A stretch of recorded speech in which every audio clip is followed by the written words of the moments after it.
ആത്മീയ ജീവിതത്തിൽ നിങ്ങൾ ഗൗരവം കൊടുത്തിട്ടില്ല. തിന്നുക കുടിക്കുക, നാളെ ചത്തുപോകുമല്ലോ, പിന്നെന്താണ്, ആരെങ്കിലും ഒക്കെ പ്രാർത്ഥിച്ചാൽ സ്വർഗത്തിൽ പോകുമല്ലോ. പ്രിയപ്പെട്ടവരെ, അങ്ങനെയാണെങ്കിൽ ഈ സുവിശേഷത്തിന്റെ ലക്ഷ്യമെന്ത്? യേശുക്രിസ്തു ക്രൂശിൽ മരിച്ചതിന്റെ ആവശ്യമെന്ത്? ഈ നീതീകരണത്തിന്റെ ആവശ്യമെന്ത്? പ്രിയപ്പെട്ടവരെ, നിങ്ങൾ ചെവി തുറന്ന് കേട്ടണം, സത്യയോടെ കേട്ടുകൊള്ളണം. അതായത് ഈ ഭൂമിയിലുള്ള എല്ലാ മനുഷ്യരുടെ അപ്പൻ ഒരാളാണ്. ആരാണെന്ന് പറയാമോ? ഈ നിങ്ങൾ പറയും ദൈവമാണെന്ന്.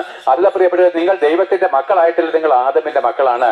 ചരിത്രം ഞാൻ പറയാം. ഭൂമിയിൽ മനുഷ്യജാതി ഉണ്ടായിട്ട് 6000 വർഷത്തെ ചരിത്രമേ ഉള്ളൂ. 6000 വർഷത്തെ ചരിത്രം മാത്രമേ ഭൂമിയിൽ മനുഷ്യനുള്ളൂ. അത് പുറകെ രൂപാന്തരം ചെയ്തോ മനുഷ്യൻ തന്നെത്താൻ ഉണ്ടായി വന്നുമല്ല.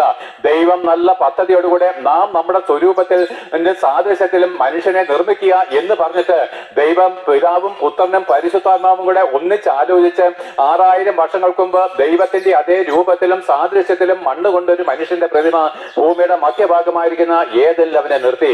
ദൈവം തന്റെ ശ്വാസമൂതി അവനെ ജീവനുള്ള മനുഷ്യനാക്കി നിർത്തി. പ്രിയപ്പെട്ടവരെ, ഈ ഏദൻ പർദീസ് എവിടെയാണ്? അന്ന് നോക്കിയേ, നമ്മളെല്ലാം പറയും വിദേശികളുടെ ദൈവം, ദൂരെ നിന്ന് വന്ന ദൈവം നമുക്ക് ആവശ്യമില്ല, നമുക്ക് ഇന്ത്യക്കാർക്ക് ഒത്തിരി ദൈവങ്ങളില്ല, അത് മതി എന്നാണ് ചിലർ പറയുന്നത്.